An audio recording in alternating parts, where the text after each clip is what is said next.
중국의 무협지나 아니면 소설 같은 것을 보시면 언제나 선과 악의 싸움을 소재로 합니다.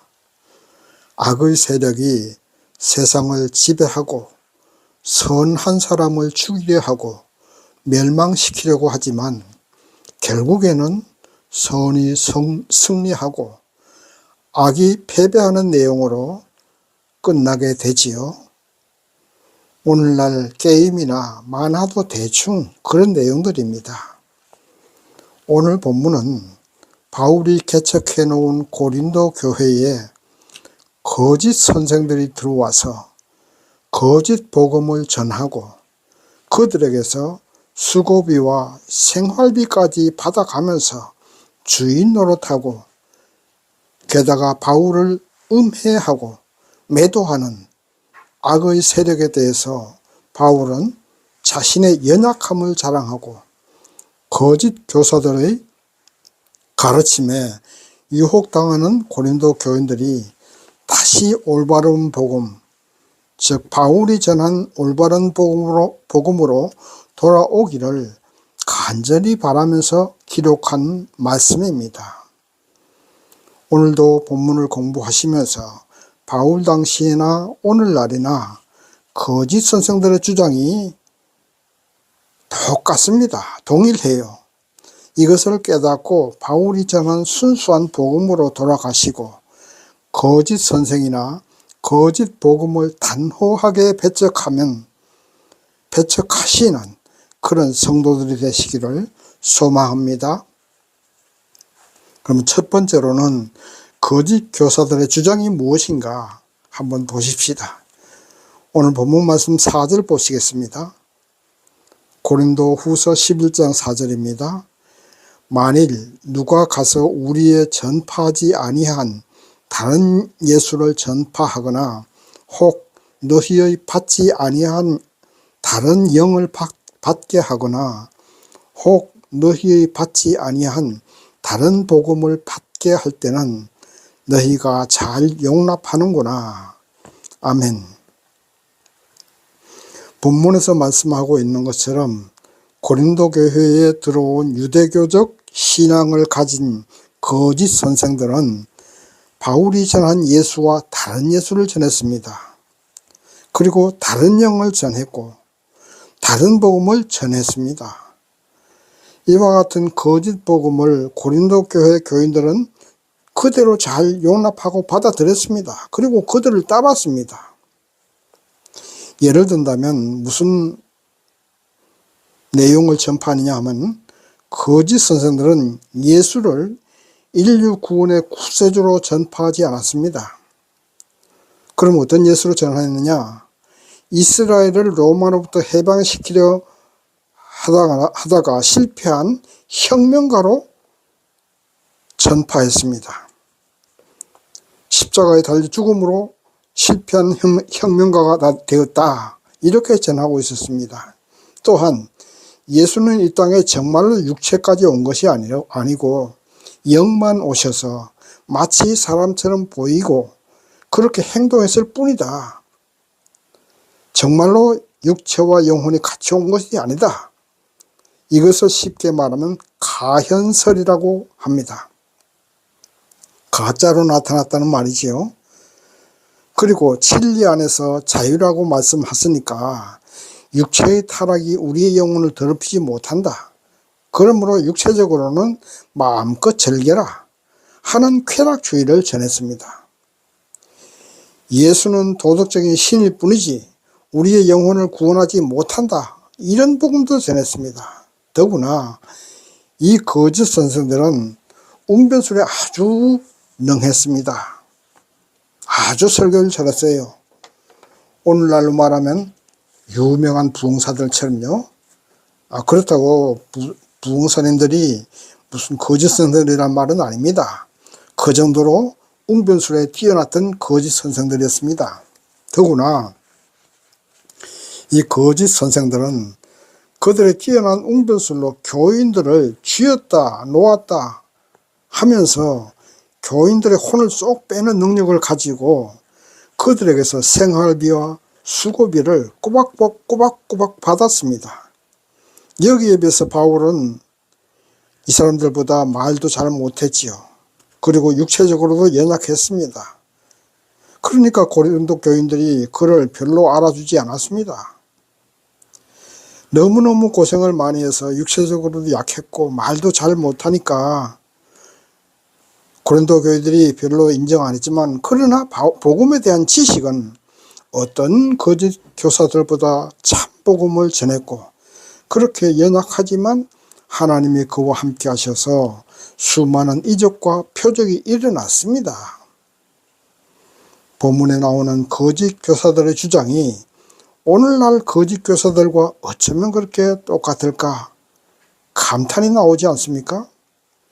오늘날도 역시 이렇게 거짓 교사들이 주장하는 그런 복음을 전하는 목회자도 있고 교단도 있고 그렇습니다. 여러분들 잘 분별해야 됩니다. 그 사람들은 민주주의를 외치고 노동자와 가난한 자를 구원하기 위해서 데모하고 조직화합니다. 천주교에서도 존재하고 개신교 안에도 너무 많은 목회자와 신학자들이 여기에 헌신해서 그들의 주장에 동조하고 함께하는 성도들이 또 얼마나 많습니까? 물론 이들의 주장이 틀렸다는 것은 아닙니다. 그러나 그런 구원을 이 땅에서의 구원에 불과합니다. 더 중요한 영혼과 육체가 모두 구원받는 것이 더 중요하지 않습니까? 이들의 주장대로 혁명과 예수를 따라서 사회를 전복하고 노동자와 농민들이 주인공이 되는 사회가 온다고 해서 이 땅에 구원이 이루어지겠습니까? 그렇다면 왜 예수는 이스라엘을 로마에서 해방시키지 않았겠습니까? 예수님이 능력이 없어서 이스라엘을 해방시키지 않았습니까? 이스라엘만의 하나님이 아니니까 온 인류를 구원하셔야 하니까 십자가를 지신 것이지요. 돈 많고 권력 있는 자가 타도의 대상이 아니라 함께 천국 가야 할 사람들입니다. 그래서 그들에게 복음을 전하고 그들의 영혼이 변화되고 신앙이 성숙해져서 그들과 노동자, 권력자와 백성이 하나가 되어서 이 땅을 천국으로 만들고 영원한 천국까지 함께 가는 것, 이것이 진정한 구원 아닙니까? 노동자가 주인공이 된다고 해서 주인공이 된 노동자는 더 이상 노동자가 아니라 권력자가 됩니다. 누군가는 노동을 해야 되지 않아요? 그렇다고 사회구원을 외면하자는 말은 아닙니다. 예수님의 신성을 부인하고 도덕적인 선생으로서 예수를 전하고 혁명가로서 예수를 전하면서 교인들을 끌고 거리로 나가서 한다고 세상 구원이 이루어지지 않는다는 말씀입니다. 진리가 자유케 하고 육체가 영혼을 더럽히지 않으므로 마음대로 다 쾌락을 즐기려 하면 어찌 그 영혼이 더럽혀지지 않겠습니까? 하와가 먹음직도 하고 부함직도 한 그 선악과를 따먹은 하와가 그 신랑 아담을 꾀어서 그로 인해서 인간에게 사망이 들어오고 심판이 왔는데 어찌 쾌락을 탐하겠습니까? 말 잘한다고 설교 잘한다고 그들에게 홀딱 넘어가지 마세요. 과연 그들의 주장이 그리스도의 복음에 합당한 것인지 판단할 줄 알아야 됩니다. 언제 어느 때든지 가짜 복음에 가짜가 진짜보다 더 위대해 보이고 더 세력이 크게 보입니다. 고린도 교회도 그랬습니다. 그래서 그 고린도 교회 교인들은 이와 같은 가짜 선생들에게 열광하면서 헌금하고 생활비 대주고 수고비 대주고 하면서 조금도 아까워하지 않았습니다. 성도 여러분, 정신 차리세요. 까딱 잘못하면 거짓 이단들에게 넘어갑니다. 설교 잘하고 교회 사람들 많이 모이고 해도 거짓 복음을 주장하지 않는지 잘 살펴보세요. 작은 교회라고 다 좋은 것도 아니고 작은 교회라고 다 나쁜 것도 아닙니다. 또 큰 교회라고 해서 정말로 올바른 교회도 아닙니다. 성도들이 잘 분간할 줄 알아야 될 줄 믿습니다. 그럼 두 번째, 바울의 주장에 대해서 보겠습니다. 고린도후서 11장 5절 말씀 보시겠습니다. 내가 지극히 큰 사도들보다 부족한 것이 조금도 없는 줄 생각하노라. 아멘. 고린도 교회 안에서 주의 노릇하는 거짓 선생들은 자기들이 능력 있는 정말 사도라고 자랑했습니다. 그리고 그들은 그들의 권위를 내세우면서 성도들을 종처럼 부려먹고 심지어는 그들을 때리기도 했습니다. 그것을 갖다가 성도들은 그들의 권위라고 인정했어요. 그리고 그 거짓 선생들은 자기들을 섬기고 따르면 그만큼 복을 받는다고 하면서 교인들에게 헌금받고 대접받았습니다. 여기에 대해서 바울은 본문 14절 이하로 보면 사단도 자기를 광명의 천사로 가장한다고 합니다. 사단이 언제나 나 사단이요, 나 귀신이요 하고 하면서 성도들에게 다가옵니까? 나야말로 참 목사요, 나를 섬기는 것은 예수를 섬기는 것이고 나를 섬기면 하나님께 복을 받고 자손만 되고 복을 받는다고 하지 않습니까? 그게 사단의 모습이에요. 그래서 바울은 솔직히 자신이 말하는 것은 좀 부족하다. 그러나 진정한 복음이 무엇인가에 대해서 예수께서 나를 인정하셨고 내가 전하는 복음이 올바른 복음이라고 자랑합니다. 그리고 사실 바울이야말로 정통 유대인 중에 유대인이고 이스라엘 사람 중에 이스라엘 사람입니다. 그리고 거짓 선생들이 그들의 그런 것들을 자랑하지만 바울이 절대 그들에게 부족하지 않습니다. 그리고 거짓 선생들이 복음을 전하려고 무슨 고생을 했습니까? 핍박을 받았습니까? 바울이 다 개척해 놓은 교회에 들어와서 주인 노릇하고 온갖 대접을 다 받고 있지 않습니까? 거기에 비해서 바울은 어떻습니까? 옥에 갇히고 매도 수없이 맞고 여러 번 죽을 뻔했습니다. 또 유대인들이 40에 하나 감한 매를 5번 맞아 쳤습니다. 때렸습니다. 또 3번 태장으로 맞았습니다. 1번 돌로 맞고 3번 파선해서 일주일 동안 어둠 속에서 고생했고 전도여행 다니면서 험한 강물을 건너고 산을 넘고 시내나 아니면 여행하면서 항상 두려움 속에 지냈습니다. 못 자고 못 먹고 춥고 헐벗으며 살아왔습니다. 쉽게 말해서 바울은 거짓 선생들을 향해서 번데기 앞에서 주름 잡지 마라 하는 말입니다. 너희들이 나만큼 고생했느냐? 너희들이 전하는 복음이 진짜 복음이냐? 그렇게 거짓 주름 잡지 말라고 하는 겁니다. 유대인들은 죄인에게 40대를 때리는데 40대를 때리는데 만약 여기서 한 대라도 넘어간다면 잘못 계산해서 잘못해서 41대를 때리면 그 때린 사람이 40대를 맞아야 됩니다. 그래서 대개는 39대 40에서 하나 감한 39대를 때렸다고 합니다. 그래서 바울이 39번 맞는 것을 맞았던 겁니다. 한마디로 바울의 삶은 고난의 연속이었습니다. 그렇게 해서 개척해 놓은 고린도 교회에 거짓 선생들이 들어와서 교인들의 피를 빨아먹고 그들에게서 엉뚱한 복음을 전하고 있으니 참으로 바울의 심령이 통탄할 일이지요. 만약에 오늘날 바울처럼 온갖 고초를 겪어가면서 복음을 전하라고 하면 여러분 복음을 전할 수 있겠습니까? 물론 오늘날도 우리나라에서 파송된 선교사가 2만 명이 넘어요. 온 세계로 파송한 선교사가 2만 명이 넘습니다. 그들 참 고생 많이 하지요. 지금도 어떤 곳에는 목숨까지 걸어가면서 내놓고 복음을 전하는 것도 있습니다. 그러나 바울에 비하면 약과지요. 더군다나 우리나라 교회 안에 국내에서 복음 전하는 사람들이야 정말로 대접받아가면서 전하지 않습니까?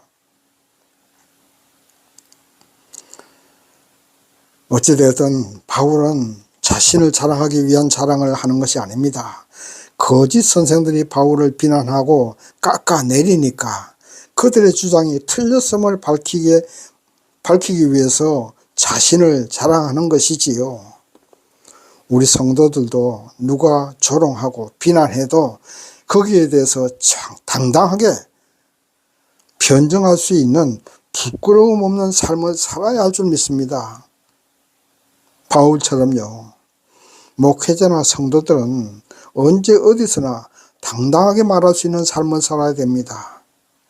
우리 하나님은 설교 잘하고 그런다고 상급 주지 않습니다. 헌금 많이 했다고 상급 주지 않아요.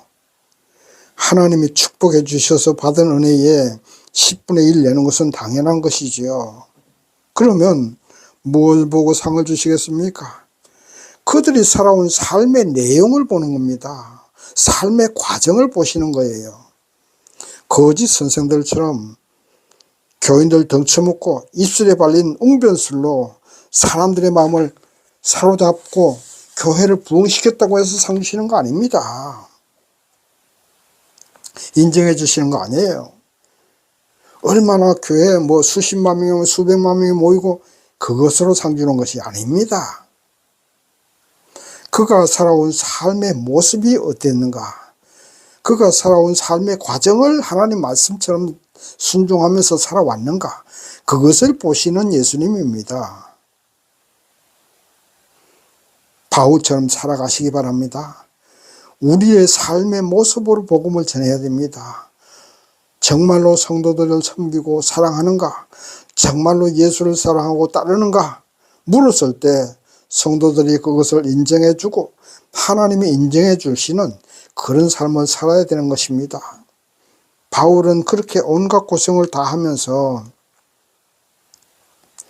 복음을 전해도 어떻게 하면 고생을 덜하고 어떻게 하면 편하게 살까를 걱정하지 않았습니다.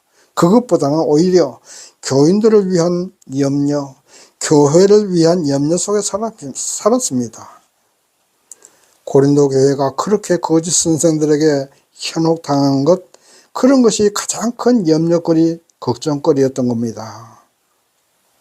즉 교인과 자신이 하나라고 생각했던 것입니다. 그래서 고린도 교회에 자신을 자랑하는 것도 그들이 바울을 참 주의 종으로 인정하고 바울의 가르침을 받아들이게 하기 위해서 부득불 자랑하는 것입니다. 거짓이 진실로 위장하는 것은 옛날이나 지금이나 다를 바 없습니다. 정치인이나 목회자나 말로는 다 국가를 사랑하고 국민들을 사랑하고 교회를 사랑하고 예수를 사랑한다고 말합니다. 주님 영광에서 일하는 것처럼 말합니다. 거짓 선생들처럼 그들의 삶의 모습을 한번 보세요. 삶의 모습을 보셔야 속지 않습니다. 그들의 삶의 모습은 거짓말 할 수 없습니다. 하루 이틀 짧은 시간은 속일 수 있을지 모르나 긴 세월 살아온 삶의 모습은 절대 속일 수 없습니다. 바울처럼 사시는 성도 되시고 바울처럼 삶으로 진정한 믿음을 보여주는 정치인과 목회자, 그런 사람들을 진정한 주님의 일꾼으로 인정하시기 바랍니다. 마지막 세 번째, 바울은 자신의 약함을 자랑하는 것에 대해서 보겠습니다. 본문을 쭉 읽어보면 바울은 자신이 살아온 삶으로서 진실한 주의 종임을 자랑합니다. 수많은 고생을 한 것, 그리고 히브리인 중에서 히브리인이요, 이스라엘 사람 중에 참 이스라엘 사람이요, 사도 중에 가장 큰 사도라고 자랑합니다. 그러나 그런 것만 자랑하는 것이 아닙니다. 본문 1절을 보면은 자신을 어리석은 자라고 인정합니다. 그리고 8절에 보면 자신이 설교 잘 못하고 말도 잘 못하는 것을 인정합니다. 이렇게 자신의 약함도 인정하고 자랑하는 바울입니다. 그리고 또 한 가지 부끄러운 과거도 고백합니다. 본문 말씀 32절 33절 보면 다메섹에서 그 다메섹 성을 다스리는 이레나 왕이 바울을 잡으려고 군인들을 보내자 바울은 다급한 나머지 성벽 위에 집을 짓고 사는 사람에게 찾아가서 나를 좀 살려달라고 부탁해서 성문으로 도망 나오면 잡히니까 성문으로 나오지 않고 그 성벽 위에 사는 사람의 광주리를 타고 성을 빠져나와서 도망친 사건을 고백합니다. 나는 이렇게 못난 사람입니다. 나는 이렇게 과거에 못난 겁쟁이 노릇도 했습니다. 이렇게 자랑하는 거예요. 바울 당시에는 성벽 위에다가 집을 짓고 사는 사람이 많지는 않아도 있었다고 합니다. 성벽이 가늘지 않고 두꺼웠던지 아니면 성벽을 더 두껍게 쌓아 올리고 그 위에 집을 지었던지 했겠지요. 성벽 위에 집을 지으면 성 밖으로 나오기가 쉬웠기 때문입니다. 성문을 통해서 나오려면 돌아서 나와야 되고 문지기들의 간섭도 받아야 하기 때문에 그런 게 귀찮아서 성벽 위에 집을 짓고 살았던 것 같습니다. 수많은 죽음의 문턱을 넘어온 바울이 그런 부끄러운 과거를 자랑하고 있습니다. 자신의 영웅담만을 자랑하는 것이 아니라 부끄러운 과거도 솔직히 자랑하는 것이죠. 이렇게 약함을 자랑하는 것은 다시는 이 같은 어리석은 행동을 하지 않겠다는 각오를 표시하는 것이고 바울도 어쩔 수 없는 연약한 인간임을 고백하는 것입니다. 오늘날 우리도 복음 전할 때나 불신자들과 대화할 때에 자신의 연약함 그리고 자신의 실수하는 것도 솔직하게 털어놓음으로써 상대방의 마음을 열 수 있는 겁니다. 나도 당신과 같은 죄인이고 실수하고 부족한 사람입니다. 그러나 이렇게 부족한 나를 우리 주 예수님이 택하셔서 구원받도록 복을 주셨다. 그러므로 당신도 나처럼 예수 믿고 구원받고 마음속에 감사와 기쁨이 충만한 삶을 살 수 있습니다. 우리 같이 예수 믿고 행복해지고 예수 믿고 영생 누리고 예수 믿고 천국 가십시다 하고 복음을 전해야 할 줄 믿습니다. 그리고 바울처럼 참된 복음에 대한 지식으로 무장해야 됩니다. 기독교는 공부해야 하는 종교입니다. 무조건 믿습니다 하는 것은 무당 종교입니다. 무조건 복달하고 절하는 것도 무당 종교고 변형된 불교에 불과합니다. 진짜 불교는 그렇지 않아요. 성경 공부 좀 잘 하셔서 거짓 선생들을 구분할 수 있는 그런 성도들 되시길 바랍니다. 말씀을 정리합니다. 옛날이나 지금이나 또 앞으로도 사람 사는 모습은 다 비슷합니다. 언제나 거짓이 진실을 가장하고 악한 사람이 선한 사람을 욕먹이고 모함하는 삶의 모습으로 모함하는 그런 세상입니다. 이러한 세상에서 성도들이 살아가기 위해서는 살아가는 삶의 모습으로 복음을 전해야 됩니다. 본을 보여야 돼요. 입으로 하는 것은 거짓 선생들이 훨씬 더 잘합니다. 그러나 그들은 삶의 모습으로는 떳떳하지 않습니다. 저나 여러분은 예수님께 인정받는 삶을 살아가십시다. 정의는 반드시 승리합니다. 이 땅에서 승리 못하는 것 같아도 우리 주 예수님이 심판하실 것입니다. 심판받는 그날 주님께 인정받는 성도님들 되시기를 주님의 이름으로 축원합니다. 아멘.